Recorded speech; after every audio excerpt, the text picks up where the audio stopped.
Hey, Fanboy Nation. This is your pal Daffy Duck, and you're watching. We're watching Fanboy. Fanboy, fanboy, etc. Fanboy Nation. Dot. I assume Tom.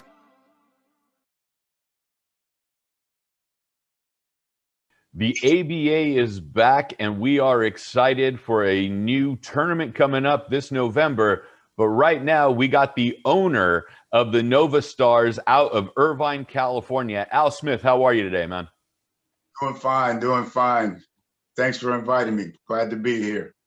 Hey, you know what? We have the NBA. The ABA was its main rival back in the day before the first major buyout. Here's the ABA coming back. The biggest mistake the NBA ever made was not taking your ball away. That red, white, and blue ball was the trademark.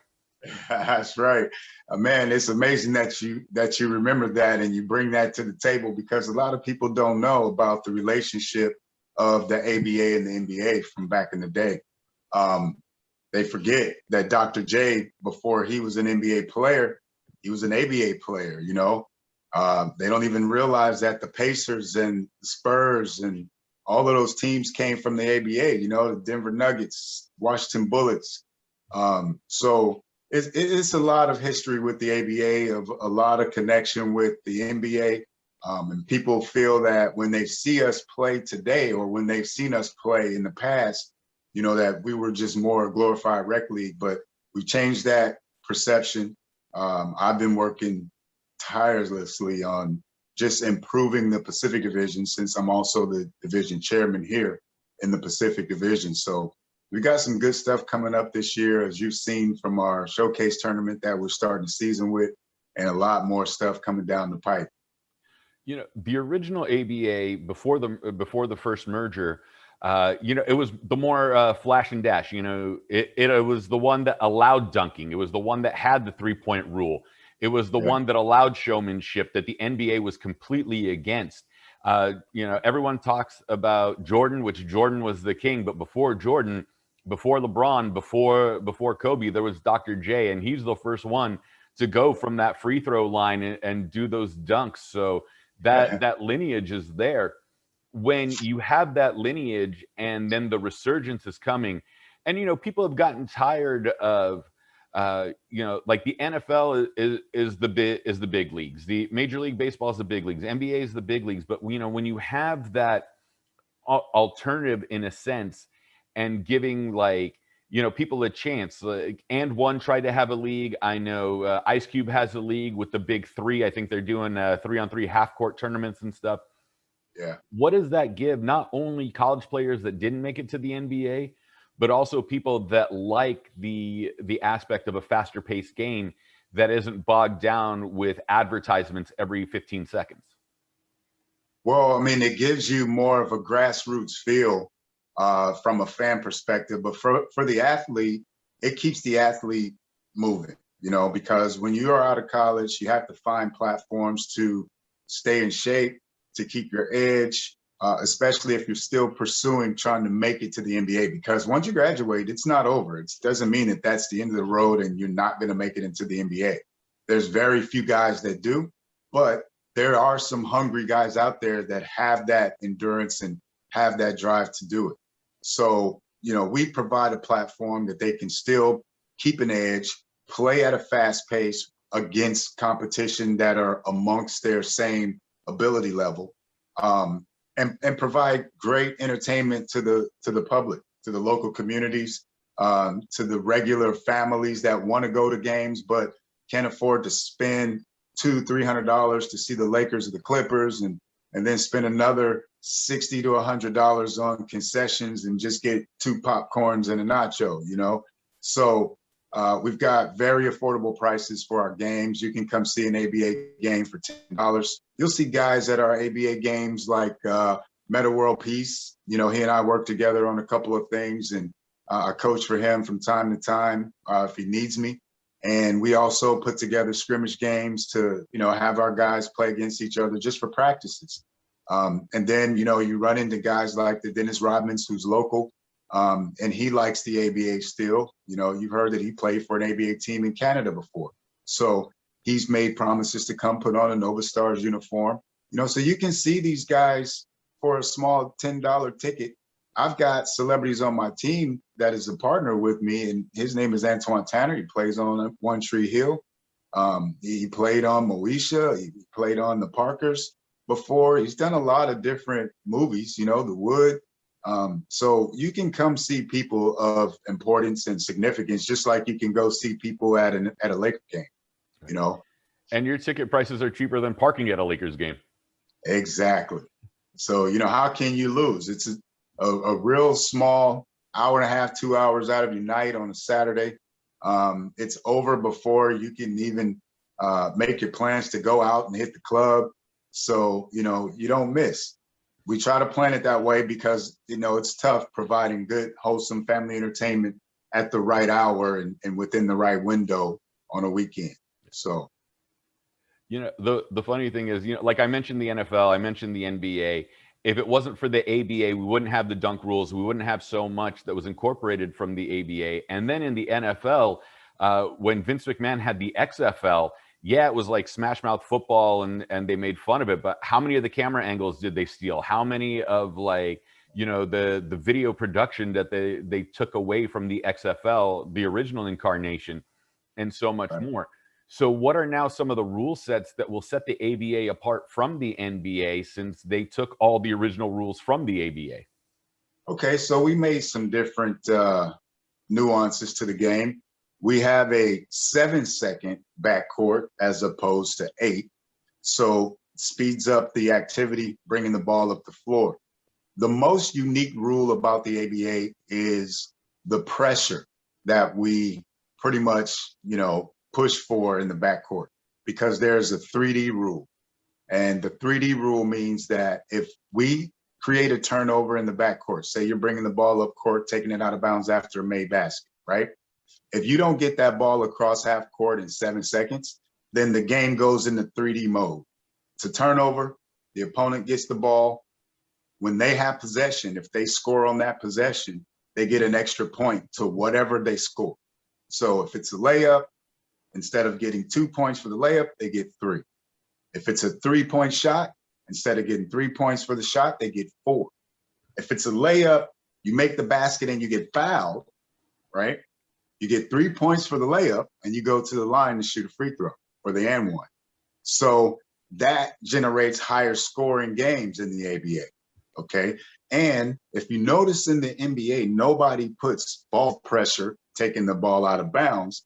It's like fake pressure. They'll press the inbound pass, but once the ball is inbounded, there is no trap in the corners to make them turn the ball over or pass away.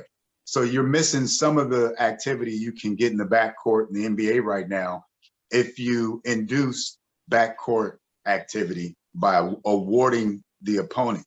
So right now you just get a lot of backpedaling in the NBA. But in the ABA, it's intense.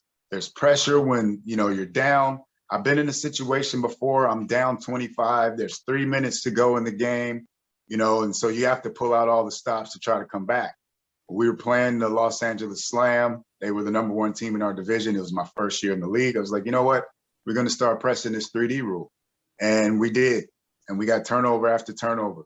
Came back, won the game by about 7. It was just an amazing finish. There was a time where you would naturally walk out the gym because you think the game is over. But that's what one of the changes are. You've got a 6-player foul rule, so you can't technically foul out of an 8 game. But once you receive 6 fouls, if you foul again, it's a technical. So the opponent gets a shot and they keep possession.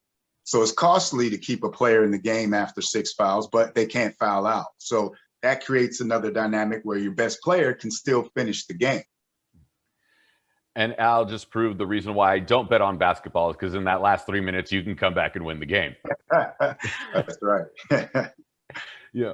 With the Novastar being the local team here in Orange County, we also have the OC Soccer Club, which plays against LA Galaxy 2. Has there been any chances of wanting to team up with some of the other local leagues as well? You know, cross promote, do type stuff like that. You know, because soccer and basketball aren't going to always have the same audience, but you know, loyal fan bases are loyal fan bases, and to get that extra audience in, You know, is that something that you guys would be looking into for years to come? Absolutely. We're open to establishing relationships to do some cross promoting and cross marketing. But I'll be honest, you know, in the past, when I first came into the league, I've noticed that there were some things that we needed to clean up, because I'm kind of a perfectionist almost. So, you know, if I'm going to bring people to the table or build relationships to be respectable and respected. So if I would have done that when I first entered the league, without having some of the things cleaned up that I've been able to do in the last few years, it just wouldn't have been a good look for my character and for people to trust that I can lead them to things that are successful as opposed to leading them to chaos.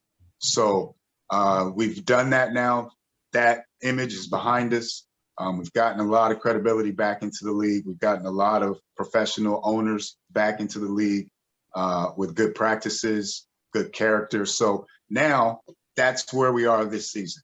With we did an operation upgrade internally with the ABA that brings all teams up to minimum standards. So now it's the perfect position for us to start building those relationships with the local partners. And that's what I'm going to do, which is the reason that, you know, I'm trying to finalize our approval to play over at the Golden West Community College facility, which is right off the freeway of 405, easy access, great parking, beautiful facility, 1,600 capacity. So, and we're on the back end of COVID where they can allow fans. So that's the goal for the Orange County Novastars, and hopefully, you know, we can start building this thing. Yeah, and they just fully remodeled the college. It looks like a university now, like there and Orange Coast College and everything else. I'm like, dude, this does not look like a JC anymore. Like, you know, I think Orange Coast now has like housing and stuff. So yeah, oh yeah, Orange Coast has really done amazing over there, just putting in the housing facilities and whatnot they have there, and new sporting facilities, upgrading different things. It's nice at both colleges. So I'd be more than pleased to play at either one. I just haven't opened up any avenues over at Orange Coast at this particular moment because there's a relationship at Golden West, and I'm trying to just explore that first. And excuse me, and Golden West has got better parking, so let's go that route for everybody, man. Yeah. But Al, take us into your background, because people that aren't familiar with you or realize that the ABA was still around.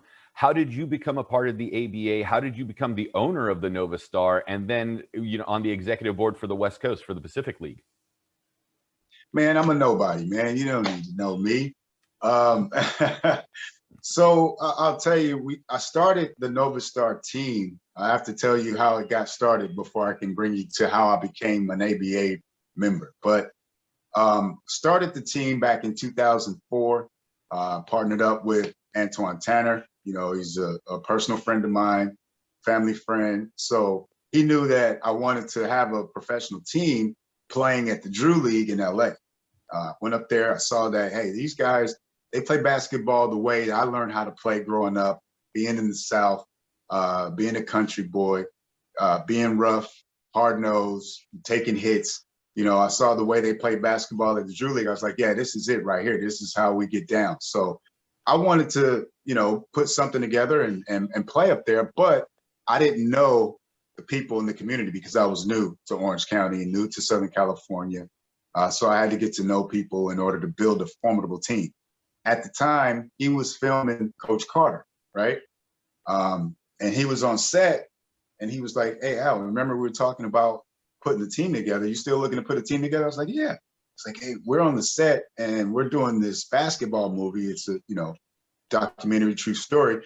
And we're actually out here in Northridge running hills and doing full-on basketball practices and running suicides. He was like, and these guys that came in as extras for actors, they came from Washington State, you know, Georgetown. These are all D1 players on set trying out for extras in this movie. It's like, wow. He said, so why don't we just put a tryout together? I'll invite them down. We'll get a few local guys that we know to come and participate, and we'll pick a team, take them to Vegas, see if we can win $10,000. It's like, all right, here's what I'll do. I was working for Novastar Mortgage at the time as a sales manager, right? And I went to my vice president of sales, and I asked him, I said, hey, I need a sponsor. for my basketball team. We want to go to Vegas and try and win this $10,000. So he said, yeah, no problem. And he gave me the money, sponsored the team. So I said, it's only right. I'll name the team the Novastars because he gave us the money to start this thing out. Took the team to Vegas, did well, didn't win the money, but went ahead, put the team in the Drew that following summer and won the championship in the Drew League, which was the first time a team has ever entered the Drew League in their first year and won a championship, right? That was after, I think, 31 years of the Drew League being in existence, 31 or 33, somewhere up in there. Now they're at their 50-year anniversary or a little bit over or something. So that's how I started the team. Now, fast forward, the Drew League is over in around August. There's no basketball. The ABA was in existence back then, and I think John Sally was a part of the ABA, and it was huge. You needed $100,000 to become a member of the ABA and stuff like that. That was before it took the road of negativity and bad ownership. So I got in as a coach, coaching the team in Riverside Rainmakers. And when I was there, I just kind of noticed how things were being done, business operations, and I didn't even have a schedule. I didn't know where we were going from week to week. Then we had incidences where the officials were holding the game up in the third quarter because they didn't get paid, and I'm out there coaching, right? So it's like, yeah, I can't do this. I have a better image. I have more respect for myself. If this is how this is going to be run, I can just start my own team. I can do a much better job than this. I know better players. Won't have a lot of chaos on the bench with guys that don't mesh. So I just took the guys that I knew always played with me that were on that team and just built my own team here in Orange County. So that's how I started in the ABA. Then a few years later, the division chairman here in the Pacific Division, he went on to do something else for the league in a higher position. And they asked if I would take over the division chairman role. So I did that. And that was around 2014, 15, somewhere in there. So I've been, division chairman since 2015 and just working on bringing our image back and bringing our credibility back and becoming a respectable league. So, since then, I'd say in the last 2 years, we've had the fewest number of cancellations ever for teams that, are in the division and plan to play and promote schedules that fans can anticipate for the season. We're actually fulfilling those schedules the way that they're planned now, as opposed to having a lot of holes in those schedules in the past and games being canceled after, people pay for tickets and not being refunded. So that stuff is behind us. Looking forward to much better days and making the community happy and bringing them the excitement that they expect from a professional organization.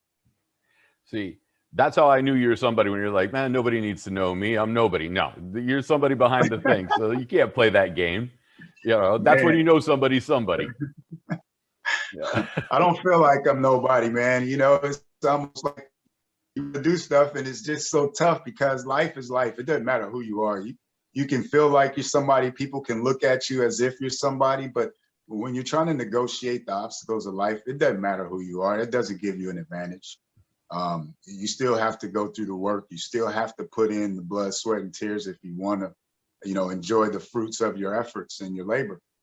And that's just the way I was taught growing up in the South, being a country boy. That's the lessons you learn from day one. So I think that's been a blessing for me, and it's what's kind of kept me grounded, kept me motivated, and moving me forward. And you're doing something right if you're the ones with the least cancellations and you're paying your refs and they're not holding up the game in the third quarter. That's true. That's where we at, man. And I just got to make sure that we're all doing it. And that's what matters. And I'm just happy that I got a good group of owners that respect the direction that we're headed and they respect the leadership that I bring. We have our disagreements, obviously. No one's going to see eye to eye on everything. But overall, when you look at the whole and the majority, we got a lot of respect throughout the division for myself. And I see that, and it humbles me from time to time, just to see that you have that type of influence on people and that they see you as a person that can lead them to success. And I take that title and I wear it proudly when I try to bring people, to those levels. Right. There's something I noticed when it comes to professional sports. Like you know, we had the NFL and then we had the USFL, which is trying to make a comeback. The XFL came back, but then COVID hit, so they couldn't do anything. AAF was there, and after 8 games, the league entirely shut down. You know, and now the ABA is around, and then there's still the NBA. Why is it that there can't be a secondary league? Yet, if we look at racing, you know, we have NASCAR, we have Formula One, we have NHRA, we have stock car racing. They're all racing and they're all doing similar things. And race fans can enjoy those, but there seems to be this mentality of if it's not the NBA, it's not basketball. If it's not the NFL, it's not football. Like, how do we change that mindset and do something similar to what's going on with race car driving? Well, if you want my humble opinion on that, that basically comes down to the power of the dollar. Okay. I mean, look at it. Look at the history. The minute you have a rival league or a competitive league that's going to become equal or just as popular, what happened? The big dollar bought the little dollar, right? Yeah. So that's really just the power of the dollar. I mean, there is no excuse why we don't. To answer your question, we should have options as opposed to just, you know, one monopoly league that manifests all basketball entertainment or that manifests all football entertainment. There should be other options. And there should be other bigger options as opposed to small town hole in the wall options, as if you're going to a juke joint when you go to these other leagues, you know? So that's just something we have to work on as people. We have to learn to support the little guys. That's just something we have to do from inside. The big dollar is in control because we allow them to control. But if we as people branch off and just support on our own as independents, then we can break that stench and we can create other opportunities and other avenues for the guys that don't make it in that 1% cream of the crop, most elite ever. Because when you look at it, yeah, the NBA, this is the best in the world, okay? When you go to other countries, their leagues are the best in the country, right? So why can't we have another league in the United States that probably is not the best in the world players, but best in the country players beneath those world-class guys, right? The USA just produced the best athletes.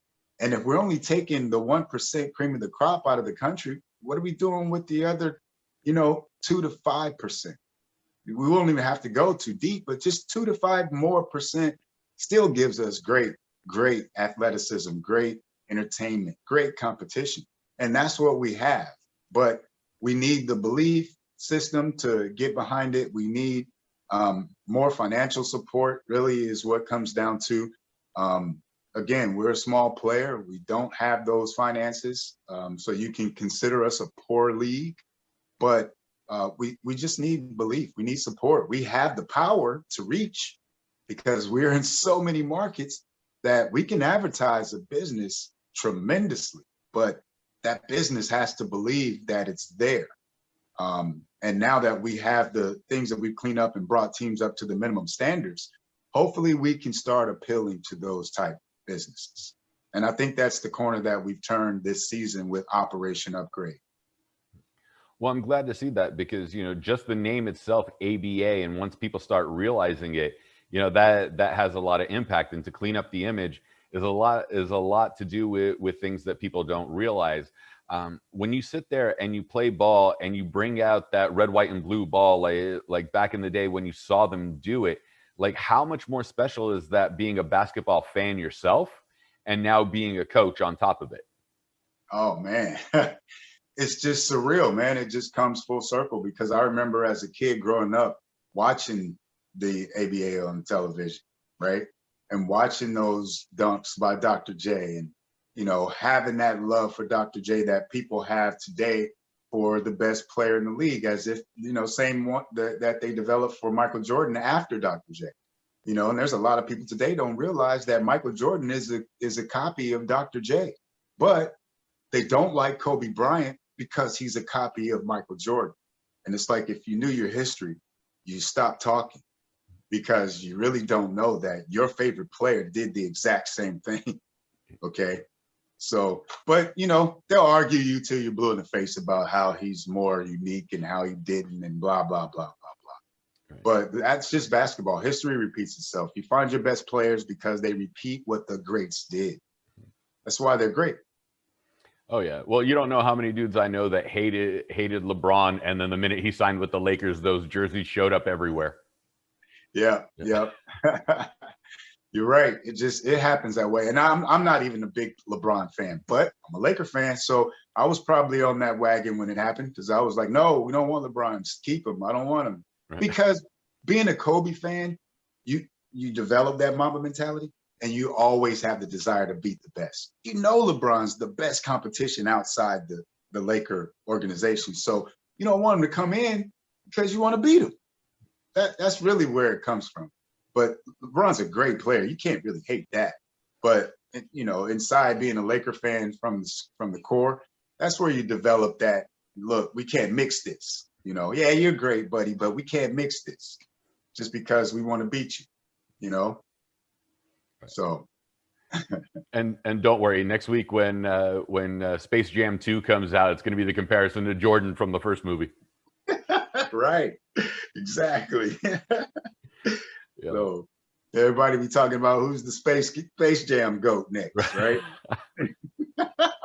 That's what we're waiting for, because that's coming. That's the sad part. Yeah. Yeah. The first ones that's going to throw that up is the Kobe haters, because Kobe don't have a Space Jam movie. So I already know. I can see the plot thickening already.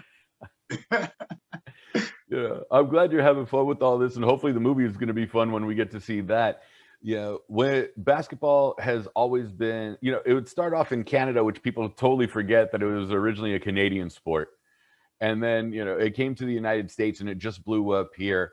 And I tell people, I was like, the poorer sports are always the better ones to watch, because basketball, all you needed was a ball and a hoop.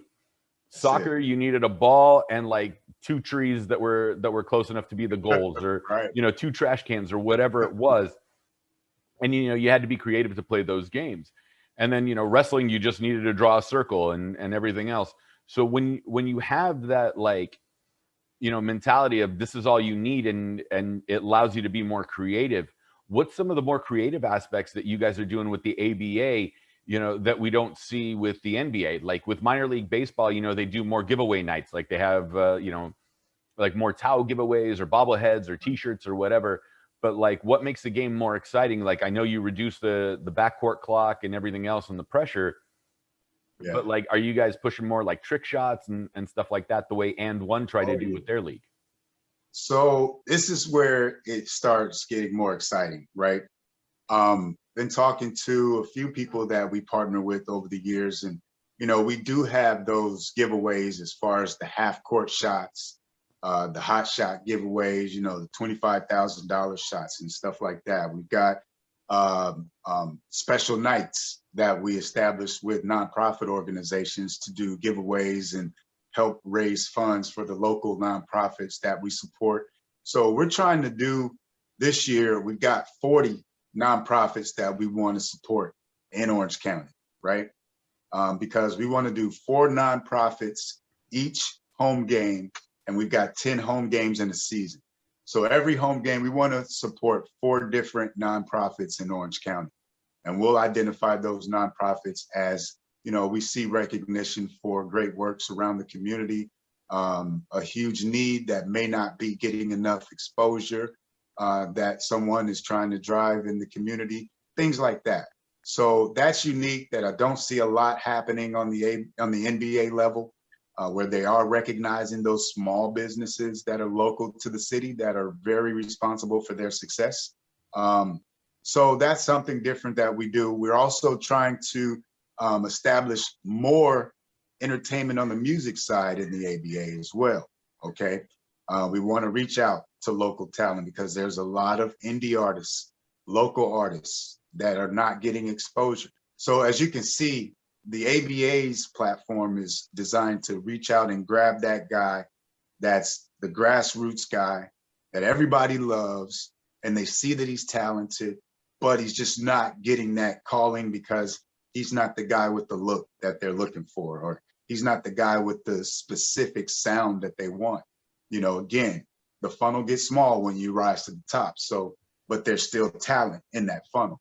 So we're just trying to make sure that we can pull something out of the funnel that has value and bring that to the community, just to keep people happy, keep people smiling, you know, keep the warm fuzzies in their soul, make them come together and shake hands. And, you know, I've got some other events that I'm going to start trying to put together in Orange County that'll bring people out to the parks, to the beaches, help them put their cell phones away for a minute, get back to some of the things that we did in the 70s and in the 80s when we were at the park doing sack races and egg spoon races and egg tosses and water balloon tosses and, you know, playing badminton and volleyball and eating hot dogs and cotton candy, doing face paintings and, you know, that stuff like that, man. We have to do that for each other. We have to do that so that we can realize that no matter how much we evolve electronically and virtually, we still have to remember that shaking hands and looking someone in the eyes and having a decent human conversation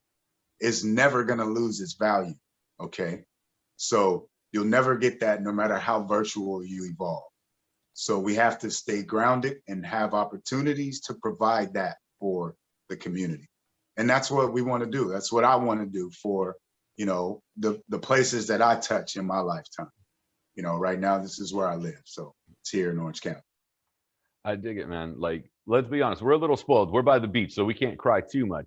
Yeah. But like, is there looks for like junior ABA leagues or like a summer league for the kids and like programs to help them like build up their basketball skills so as they grow and progress in the game? Mm-hmm.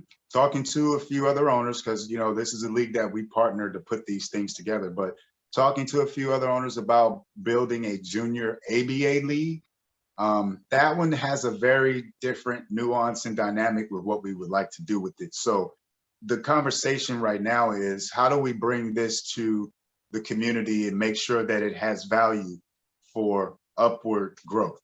Because we have a different league, and our league is not what the youth seeks right now. We're not the sought after league. So if we have a junior ABA, do we do junior ABA with ABA rules? Will it be valuable to the kids? If not ABA rules, then is our junior ABA specifically focused on NBA rules? And how does that dynamic work? Is that going to be respected? Because we're not the NBA, but we're teaching the NBA. So there's a lot of things to consider when you're talking about reaching out to the youth. How do you reach out to them so that the value stays there, the integrity for what they're after is still there to support their dreams? You know, you just can't throw something at the youth and say, here, dream something different now.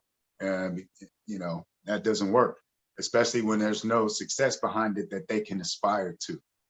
So that's kind of like something we're trying to figure out, and how do we reach the kids? But as far as local programs, mentorships, things like that, the ABA has always provided that. We have bullies or cowards programs that the ABA has always put together. And, you know, that just helps us get into the schools and be able to speak with kids and make sure that they understand that they do have support, that there are people that are there that are going to look after them and to stand up to their fears when it comes to people bullying them or them feeling that they're being bullied. There's a lot of stuff that we do right now that reaches out to the community. You know, our players have programs and platforms that they do training for the kids. And I have a lot of skilled players that train kids. One of them, you know, is playing in Costa Rica right now. He had a pretty good platform before he left to go play. So I know his kids are missing him. We have a few others that are out there training kids, and, you know, they go out and play in different money tournaments and win cash prizes. So, you know, our players are definitely top level players, and they do have training programs that they provide for kids if they're interested. So those things are there. And that's just the thing. We need to get on the voice, you know, get on the speakerphone and the bullhorn and try to make sure that we bring these things to the public and let them know that it's here, because it's here, you know? Well, that's something we need, and I'm glad I'm talking to you about this, because, you know, this is our local team. Your team is our home team at this point, and we got so much going on in Orange County. you know, kids in Santa Ana have issues, people in Huntington Beach have issues, just different issues, but you know, there's still stuff going on. Financial crunch in the world, hyperinflation, whatever else that you're looking at, everyone's going to be hit one way or the other. So we got to give them something that'll be at least unifying.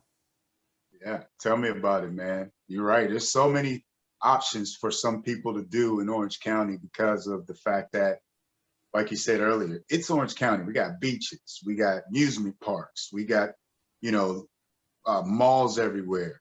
We've got strip malls and things like that, like the spectrums of the county, the districts of the county, everywhere. We got the Dana Points. There's tourism all over the place. So, you know, we have to be unique. We have to be able to provide something that when they come to an ABA game on a Saturday night at 6 or 7 o'clock, they leave there feeling like, you know what, that was time well spent. It was worth it. And you know, that's why we do have these events to provide the giveaways and provide the showcases so you could see the other talent that's out there, you know, and you may have a chance to win a TV or an iPad or whatever it is that we're giving away at the time, you know, no matter how big or small, a McDonald's coupon, you know, a Happy Meal, something, you know, but that's what we want to provide at all of our games, at all of our events. And, you know, we have a what do you call it? We have an outline for it. Okay. And every team should be able to have this type of environment at their home games. So it's going to be fun. It's going to be fun. I waited to be able to bring it to Orange County, but now we're at the point where it's time. The biggest problem and struggle that I've had is finding a venue that I can say, listen, here is where we're going to play every single year, because it's changed from year to year. So I'm trying to lock us in at Golden West. I like that place. I want that place to be it. And I think we can grow there, make that home, and help the local businesses in that area a lot. Because there's a lot of real small businesses that can be helped, you know, from us having a venue to provide an event there every week for 5 months. Oh, for sure. And you're right in between Bellaterra and the Westminster Mall, 405 freeway off Bulsa's right there. Like, there's so much going on in those communities, a lot of small restaurants, small business owner restaurants and everything else that's there. So there's so much going on. And then the college itself, you know, promoting education, of course, because it's being out of college. So we got a lot of things going on with the Novastars. Yep. Yeah. So it's looking good, man. So wish me luck. I'm wishing you luck. I want you to have all the success in the world. You know, your tickets are reasonably priced. Let's say it's Saturday evening. I got 4 kids. I don't have 4 kids, but let's say I had 4 kids. You know, and we want to do something as a family, you know, just go out instead of everybody just sitting on the phone or playing video games the whole time. Yeah. You know? What's the big game? You got 4 kids 12 and under, they get in free. That's another catch. Say that one more time so everybody can hear you. Hey, kids 12 and under get in free at my events. You know, that might not be the case everywhere, but, you know, Al love the kids. So I want the kids there because they give you good energy. I like how they cheer, they scream a lot. They're genuinely excited when something happens that's really amazing. You know, it takes a lot to, you know, appease and make an adult excited.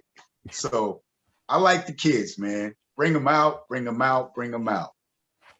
See, that's even better, man, especially if you got the little ones. Let them enjoy the games. All right, so who's the big rivalry for the Novastar? That way, you know, we know which game to send the kids to so they can start cheering for the home team. I haven't really established a rivalry yet because I smack everybody, you know. But there's one team I haven't beaten yet, and that's team San Francisco City Cats. That's the only team I haven't beaten yet, so I got to get them. If there's any other team I haven't beaten yet, it's probably because I haven't played them yet, right? Or they're a new team and they got lucky the first time. But and that's just the reality of it. You know, I'm not bragging. I just know that I got access to the best players that there is to offer. You know, look at the NBA. You got all of the best players, top players in the NBA. Where are they from? Southern California, right? Yeah. So that's what we're looking at. I'm not worried about that part, but I would say the City Cats, the only team that we haven't beaten. They talk a lot of smack, and I played them about 4 times maybe, but every time I go up there, and they've never been here, mind you. But every time I go up there, there's always something. My players got work, they can't get off. They've got another, obligation because there's a tryout that they got to go try out for that weekend. It's always something, So I want to play them with a full team. They beat me with a full team, then, I'll give them their props. But until then, that's my rivalry, right? So, and this is because it's a new owner, because when they were the San Francisco team before, they couldn't beat us, and they got basically the same players. So I like the fact that he talks a lot of smack to me, because I know that we beat him by like 30 on a regular basis, but I just haven't had my guys yet. And they've been beating me by like 11, 3. They beat me by 3 times, by 3 points one time with 2 starters, 3 bench players, and a sub, right? 3-point win. And they had a full team, like 12 guys. So it's like, all right, I'm going to let you brag for now, but you'll see what I'm talking about when you really run into the buzzsaw. So that's my rivalry. Other than that, the only one that really talks a lot of smack that think they're rivaling me would be the Tucson Buckets, but that's the homie. And we just always go at each other. And it's a fun game every time we play. So that's our fun rivalry. We like to beat each other up just to talk smack to each other. See, and that's going to make it fun for everybody. But Al Smith, thank you so much for your time today. The ABA is here in Orange County. The Novastar, novastaronline.com is the official website. Where can we find you guys on social media? And let me know where we can find some gear and try to promote some of the, T-shirts or whatever else if people want to buy in. Absolutely. Like you said, we are at novastarsonline.com. That's our website. You can go there. You can find gear. You can purchase gear on the site right there direct. You don't have to go to a specific store or anything like that. It's all right there on my website. You see something you like, click on it. You'll be able to purchase it. Very simple. Social media, follow us. Twitter, Instagram, TikTok. It's at the Novastars, man. That's my handle, at @THE_Novastars. Just when you're looking for us, look for the Novastars. That's all you got to do. And that's where you'll find us. So, I love it, man. Thank you so much for your time, Al Smith, owner of the Novastars out here in Orange County, part of the executive branch in the Pacific Division. It's been a pleasure. I'm coming to one of the home games, man, and I need one of those red, white, and blue balls. I got you, man. By all means, come through.